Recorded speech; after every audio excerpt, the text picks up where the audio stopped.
Hercule et Cupidon. Hadès n'est pas content que le printemps soit là. Tous les ans, ça recommence. Le thermomètre se met à grimper et mes chiffres s'effondrent. Encore cette connerie! Qu'est-ce que t'en as à foutre que moins de gens meurent? C'est écrit en lettres de feu, les études prouvent que les amoureux vivent plus longtemps que la moyenne. C'est vrai qu'être amoureux, ça baisse les chances de se faire tuer par un monstre, par une catastrophe naturelle ou par une maladie. À l'Académie Prométhée, on découvre que Cassandre en passe pour un mec aux grandes dames d'Icare. Ma choupinounette Cassandre Ninette. Oh, moi jaloux de Mélampus. Oh mais regarde-le, c'est un cinglé. Vous savez, ça me rappelle un épisode de H, où Clara sort avec un mec qui ressemble à Aimé, et ça joue un peu sur la romance compliquée entre eux qui a été construite dans la saison. Et là, c'est juste un gag débile de début d'épisode qui ne va nulle part. Il joue très peu là-dessus, et honnêtement, ça dégrade pas mal le personnage de Cassandre, qui s'amourache bêtement d'une copie d'Icare, celui-là même qu'elle ne peut pas encadrer au départ, à juste titre. Son moindre éternuement me parle d'amour. Parce que, désolé de vous spoiler ça, mais à aucun moment donné dans la série, elle n'éprouvera la moindre attirance sincère envers Icare.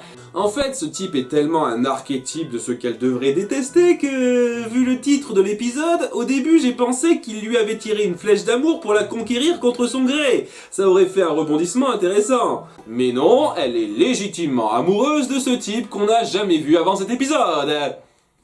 Et qu'on ne verra jamais après. Ah, combien de tortures devrais-je endurer? Jamais assez à mon goût.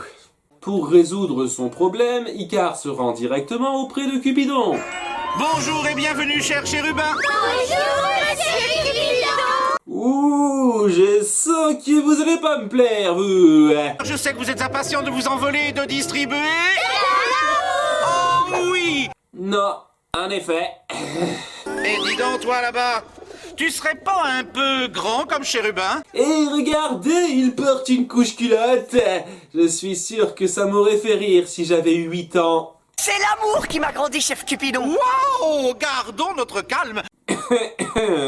Mais il n'est pas le seul à vouloir s'infiltrer.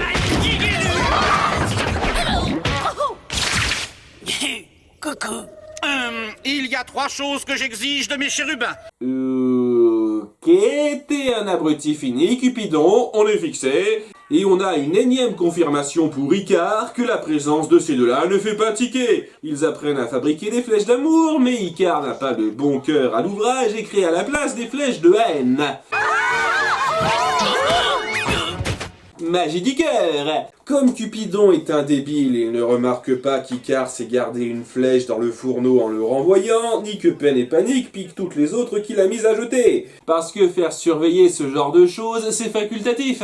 Tu veux dire que ces trucs-là font disparaître l'amour, l'anéantissent comme ça? Boum, badabing. Ouais, badabing boum.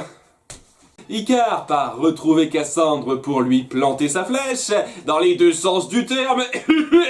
C'est l'amour qui m'a grandi, chef Cupidon. Waouh. Toujours déguisé en chérubin parce qu'il est con évidemment. Mais Hercule l'en empêche. Si Cassandre t'aime à cause d'une flèche, tu ne connaîtras jamais ses vrais sentiments à ton égard. Oh, mais avec un petit peu de jugeote, il devrait déjà les connaître. Dégoût et mépris. Et c'est juste après ça que Peine et Panique passent à l'action et font se détester tous ceux qu'ils croisent.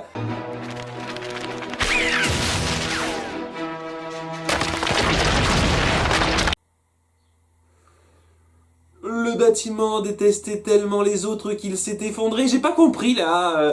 Ils vont même jusqu'à empêcher un traité de paix et lancer une guerre. Ok, d'une part, c'est Salmonéus là, le dirigeant de Thessalie qu'Hercule a détrôné et que tout son peuple détestait. En quoi il peut représenter son pays pour un traité de paix? D'autre part, Icare a pas créé 36 000 flèches.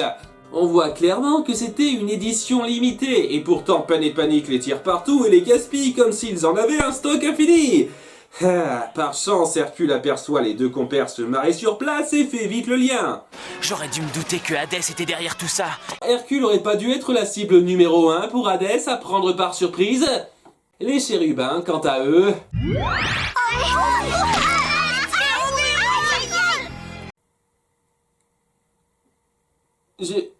Non, et puis qu'est-ce qu'ils étaient venus foutre aux enfers? Honnêtement, cette situation représenterait une très bonne tension s'ils ne se sentaient pas obligés de rajouter des conneries pour le gag. Pen et Panique finissent par les repérer. Séparons-nous! On a raté! On a failli avoir Cupidon et Hercule et on les a ratés! Ça aurait sans doute pas été le cas si vous l'aviez attaqué en premier par surprise. Ils les perdent de vue en 20 secondes, donc ouais, c'était une scène primordiale, et Hercule et Icare essayent de raviver l'amour. Et ça ne sert à rien! Si vous tirez que sur leurs pièces d'armure aussi... Ils partent alors aux enfers délivrer les chérubins. Et tu sais quoi? L'amour, ça pue, ça pue. Et à propos, tu l'as fait quand, la révision des 10 000 de ta couche? Même à 8 ans, ça ne m'aurait pas fait rire. Cupidon le distrait pendant qu'Hercule sauve les chérubins, et ils adoucissent Hadès avant de partir. Sauvons-nous d'ici, on a du pain sur la planche! Hé, les gars! Les gars! S'il te plaît, laisse-le là, Hercule. Il y a de l'amour dans l'air, ma poule! En avant pour la chanson qui vous restera dans le crâne pendant plusieurs mois.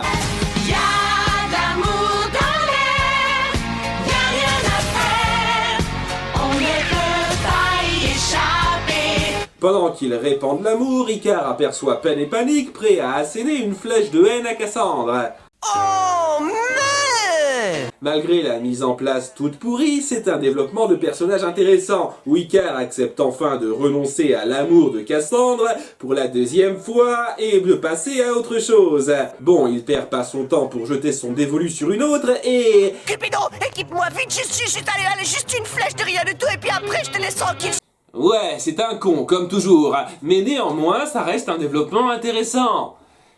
S'il allait quelque part. Étant donné qu'on ne revoit plus le grand amour de Cassandre et qu'Icare continuera de la draguer après ça, ça donne davantage une grosse impression de perte de temps. En dehors de ça, rien à dire de plus. Tout s'arrange et tout le monde est content. Et étant donné que je n'ai aucune idée de réplique pour terminer cette vidéo, il ne me reste qu'une chose à faire. Y a de l'amour dans l'air. Y a rien à faire, On ne peut pas y échapper. on sait ce qu'il faut faire, tout nous est offert, parce que y a de l'amour dans